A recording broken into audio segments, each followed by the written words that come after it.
Welcome back, it's Paul Tilley. The next section we're going to look at is future value. You ask, what exactly do we mean by future value? Well, if we look at now, if we draw a timeline, okay? Here's now and here's the future. From a point of view of money, if we took $100 and we put it in the bank, the interest would accumulate on that $100. Now I'm sort of drawing that line up a little bit. So let's assume that there's, 10% interest on that. And after 1 year, let's assume that the future's 1 year, there will be $110 in your bank account. That's effectively the 10% interest on $100 deposited now. Over the course of a year, it will grow to $110. This 110 is what we call the future value. And you'll also hear it called the maturity value. The terms are synonymous, okay? So future value, maturity value is exactly the same thing.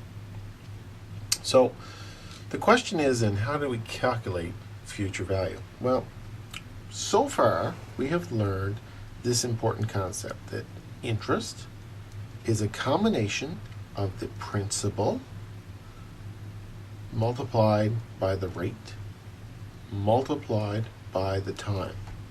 And you can witness it here. For example, the principal was $100, the rate was 10%, the time was 1 year, and the interest then would have been $10 for a total of 110. The principal plus the interest combined together would create 110.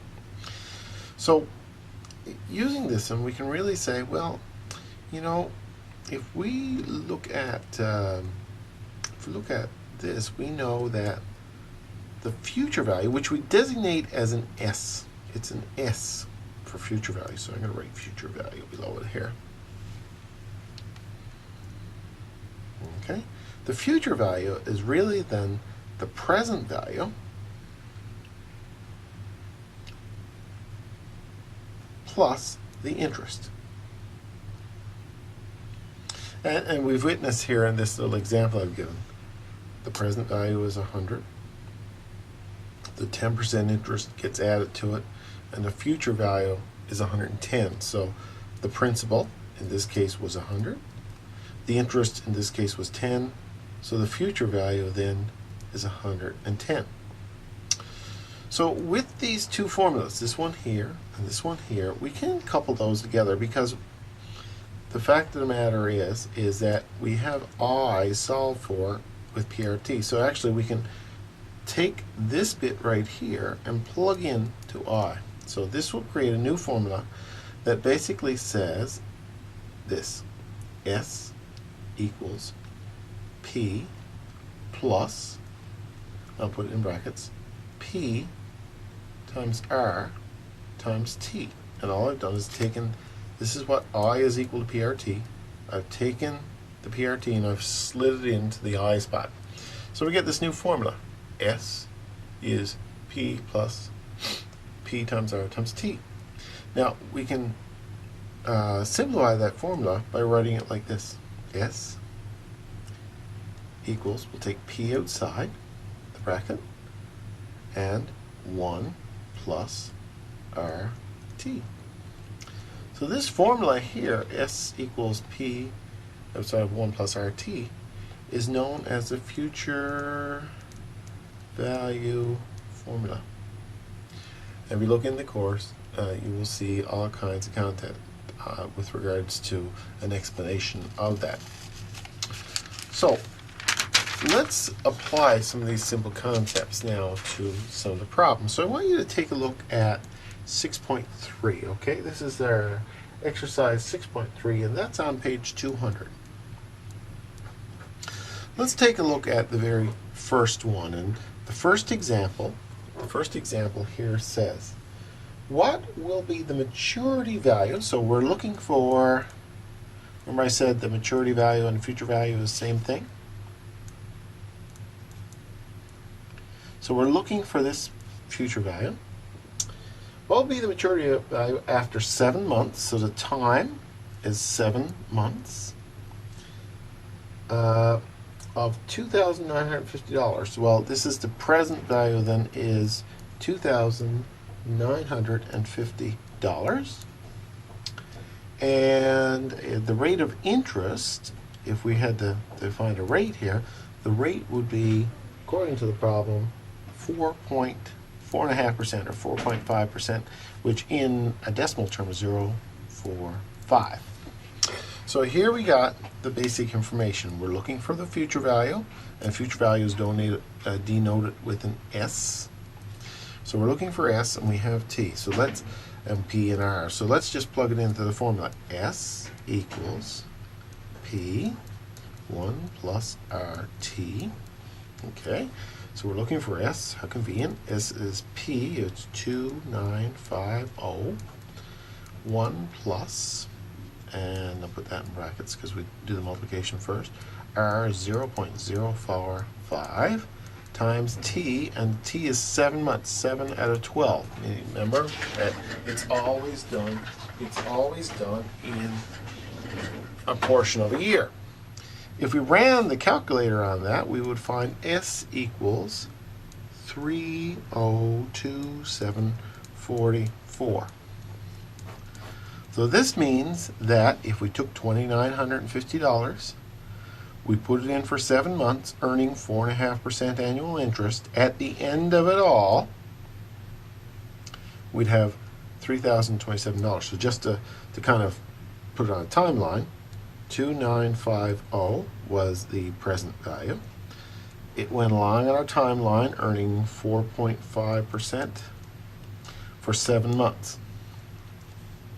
And it grew to $3,027.44 at the end of that 7-month period. Now, you could ask, well, how much interest is on that? The question doesn't ask for that. Well, we can calculate the interest because keep in mind that the future value, which is S, is the present value, which is 2,950, plus the interest. So we know the S is the future value now, 302,744 equals the present value, which is 2,950, plus interest. Solving for that, we can calculate I. So our interest is 302,744 minus 2,950, and that will be 77.44 is our interest. Okay, that's number 1. Let's take a look at number 3. Number 3. So I'll just read number 3. What will be the maturity value in 15 months of $4,500 loan at a simple interest rate of 7.9%? So let's take a look at some of the base figures here. We've got S, which is our future value. We don't know what the future value is. That's a question mark. The principal is $4,500. The interest rate is 7.9%, and that's 0.079. And the time is 15 months. So again, we'll just plug it into the formula. S equals P and 1 plus RT. We're looking for S, so S is 4,500. 1 plus RT 0.079 times 15 months out of 12, so it's always out of a year. So we run the calculator on that, and you will get 4,944.38. So in other words, the future value of $4,500, if we put $4,500 in the bank, earning 7.9% for 15 months, that's how much we'd have at the end. Let's take a look at number 5. Number 5, similar type of thing, SP and RT, and again, we're looking for, in this particular case, in number 5, let's just read number 5. What was the principal amount of a loan? So we're looking for principal amount. We don't know what the principal is. That's the question mark in number 5. at 10.5%. So again, the rate is 10.5%, which is 0.105. And if that amount owed after 23 days, so the time period is 23 days, and the amount owed after 23 days was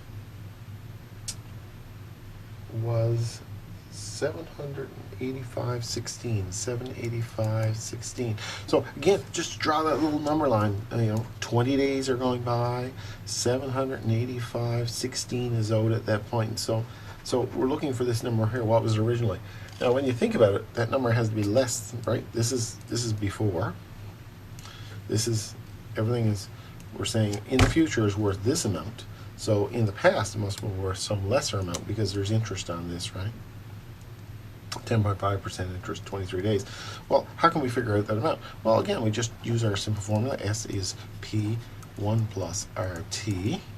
In this case, we have S. S is provided to us as 785.16 equals, we don't have P, so P.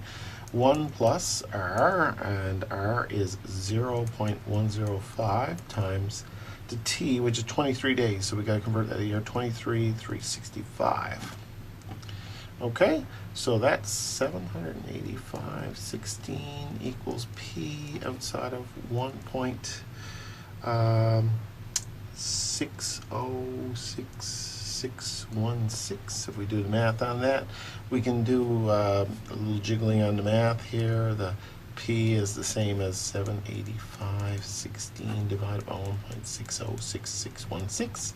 So P we will find to be as 700, it rounds out, it's about $780.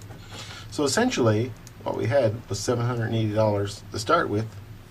That grew to 785. So you have to be aware that that number there will be smaller because we're looking for, in this case, we're looking for present value. So we just revised the formula. I'll take a look at number 7 next. And number 7, again, interesting little one. It says, the balance after 11 months, including interest on a loan at 9.9%, is $15,379.58. What are the principal and interest components of the balance? So here we're going to find the principal and the interest components. So again, we know S, which is the future value, we know it to be $15,379.58. We don't know what the principal is. That's the big question mark. We know that the interest rate is 9.9%, which is 0.099. And we know the time period to be 11 months, so 11 over 12 would give us that type of formula that we need. So we got S equals P outside of 1 plus RT. S is 1537958. Gotta be careful when you write this down how numbers get mixed. We got P, which is what we're looking for. 1 plus the R is 0.099 times 11 over 12. Okay, so that's 1537958 equals P, and I'll solve for inside of here. First we'll do the magic of the math on that, and that'll be 1.09075, and then we make P, we bring P across here, so that's 15,379.58 divided by 1.09075. So P in this particular case then will be 14,100. So the original amount, again, we're looking at the original amount, which is the present value, I suppose, and the future value. We're given the future value at 15,379.58. It's in there for 11 months, earning 9.9%. So the present value has to be something less. We've calculated it to be $14,100. So originally you started out with $14,100, which grew into 15,379. The question asks us, well, what is the present value? But it asks us how much interest too. Okay, how much interest? Well, in order to calculate the interest, we just simply take the future value and subtract the present value. So 15,379.58 minus the 14,100. That was the original amount that we calculated, and this will come up with 1,279.58 in interest. So that's how that works. Hopefully you have an understanding of that. And finally, I want to take a look at which number here? Number 13. And number 13 is an interesting one. It says Jenish has savings of $9,625.63. If you can invest that amount and earn 2.8%, how many days will it take for the investment to grow to $9,800? So essentially what we have is the future value will be $9,800. That's sort of what he wants.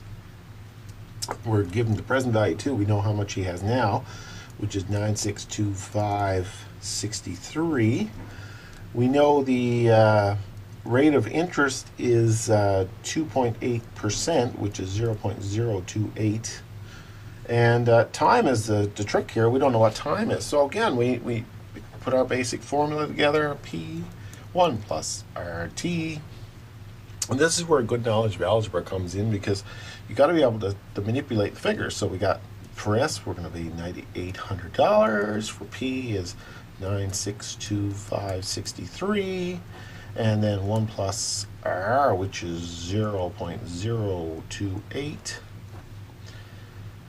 times T. And we don't know what T is, so we've got to kind of solve it for T there. We can manipulate this by, okay, we're going to take this over here. We're basically going to divide through by 9,625.63. So if we took 9,800 and we divide it by 9,625.63, and we took this side and we divided it by 9,623, essentially what we'd end up doing, so we divide both sides, we'd take that out of there altogether. So essentially we'd have 1 plus 0.028 times T. So we can crunch the numbers on this, and that will come out to 1.018115 on the left hand side, 98 divided by that, and 1 plus 0.028 times T on this side. And then we could subtract the 1, so we just get rid of this, minus 1, so we'll take that out of the other side, and that'll be 115 equals 0.028 times T. Okay, so we got that over there. And then if we divide through by that number there, it'll be 0.8115 divided by 0.028 equals T. And T then, if we did that, would be 0.6469. Now keep in mind that's 0.64 is of a year. So that's a percentage of a year. So this 64, all we got to do is take 365 days in a year times 0.6469, and that will give us the number of days. So the days would be 236 days. So that's essentially how that is covered off. Again, it takes lots of practice at this and a little bit of manipulation there. But if you do all those problems, I guarantee you the answers are in the back of the book for the odd ones. Make sure you do those, because that's the key to understanding this material. Anyway, good luck with it.